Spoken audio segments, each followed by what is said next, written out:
Hey folks, welcome back to GP Reactions. I hope you're well. Hope you're having a fabulous day, and a big thank you to everybody that's subscribed. I really do appreciate that. So I think this is the second track I'm going to be reacting to from this group, and I can't remember what the first track was. It might have been, no, I think it might have been When the World Turned Dayglow.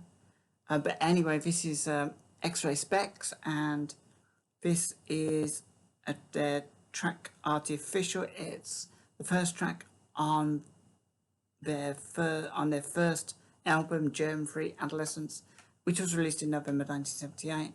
And this is taken off the Old Grey Busters. I think there's 3 tracks in this set, so I'm just going to react to the first one, which is Art-i-ficial, although I'm so tempted to react to track number 2, Warrior in Woolworths. Maybe I'm definitely going to have to come back to that. I worked in Woolworths for a little while, so that could be interesting. So they consist of Polystyrene on vocals, Jack Airport, what a fantastic name, on guitar, Paul Dean on bass, Rudy Thompson on sax, and BP Herding on drums. Yeah, this is Ray Spex with Art-i-ficial, the Old Grey Whistle Test. I really hope this doesn't get blocked, but if it does, I'll come back and react to a vinyl version maybe of this. So without further ado, let's get play. It was the new wave, of course, which brought back the single, mainly because the cost of recording an album. Okay, that's Annie Nightingale. For the small independent labels. Ray Spex' first single, Oh Bondage Up Yours, became a minor classic, and the second one saw the band in the charts with The Day the World Turned Dayglow. Now they have become sufficiently established to make their first album, Germ-Free Adolescence. They're in the studio tonight to play 3 tracks from it. Ray Spex.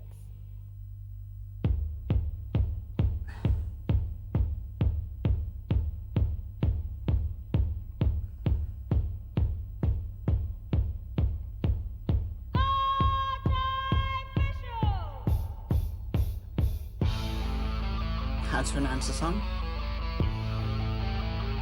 This is quite heavy. My guitar.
So, what I love about I think it was the last song I heard as well from Ray Spex, which was, I think, about environment, and this one feels like it's about consumerism, about how from just trying to pick up the odd lyrics here and there. It's about how we are shaped by our society around us. I think that's really cool, a really cool idea.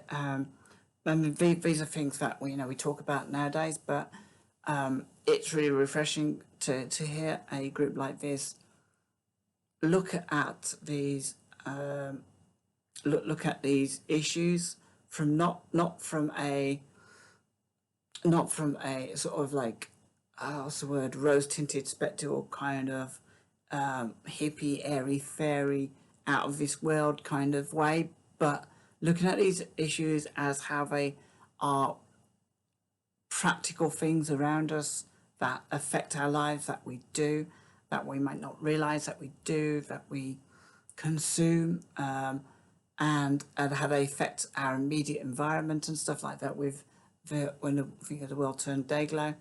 And I really like that about this. It feels very, very contemporary, even listening to this now. It's just a little bit of a shame I can't hear everything she's singing about, but this is a live performance, and it's wonderful. That guitar was amazing at the beginning. I love the way that came in, and the beat of a drum and then a guitar. It's really, really appreciating the music in this as well. It's very, very, very high energy stuff, and I'm really tempted to go into the Warrior and Woolworths after this, but I'm gonna leave this where it is. But yeah, this is a really, really enjoyable song. It's a lot more up tempo than the previous one I heard, so it's good. That means there's a bit of contrast. But yeah, let's just take that back a bit. Very punk going into new wave a little bit now.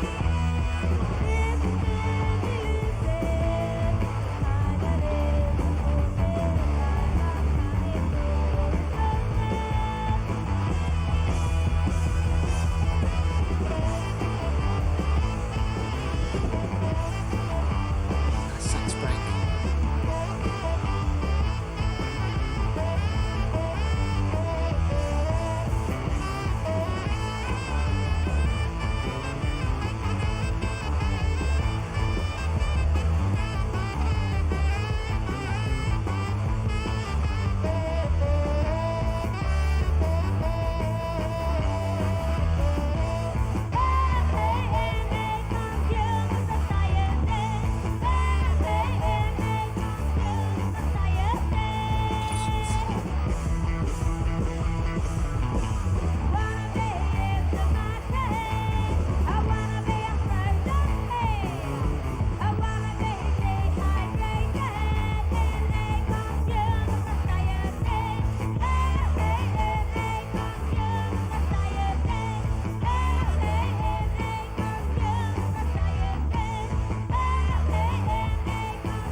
Okay, I think that was the end of that song. I can't think how long that actually was.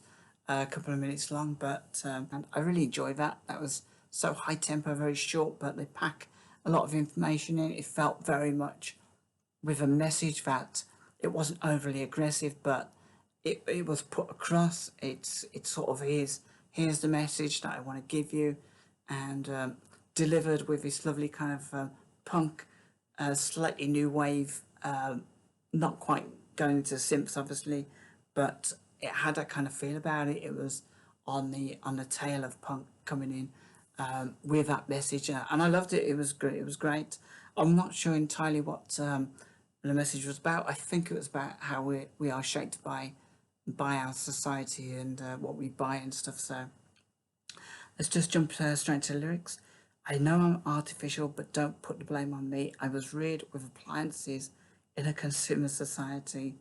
It's almost like your appliances are your mother and father, or your brother and sister. I think things were changing by the end of the 70s as well, and as I'm sure people started to buy more stuff on hire purchase, I think it was back then. So people are having more belongings, maybe that they weren't necessarily paying for immediately. When I put on my makeup, the pretty little mask, not me. That's the way a girl should look in a consumer society. These lyrics are fantastic.